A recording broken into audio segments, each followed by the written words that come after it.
Poročile na Koroškem radiju. Z vami je Jurij Berložnik. Pozdravljeni.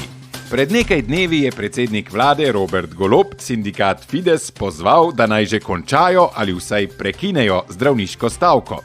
Ker Goloba nihče ni upošteval, bo zdaj z enakim pozivom poskusila še Tina Gaber preko Instagrama. Vzhod države, tudi Koroška, ima ta teden tako imenovane zimske počitnice. Namesto zimske bi jim lahko rekli tudi plavalne počitnice. Eni plavajo v bazenih, drugi pa tudi bolj ali manj plavajo na smučiščih.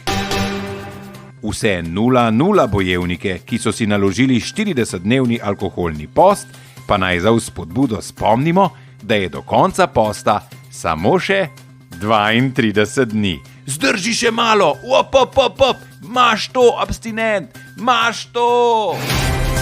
To so bile poročile na Koroškem radiju. Tis pa ja, trep.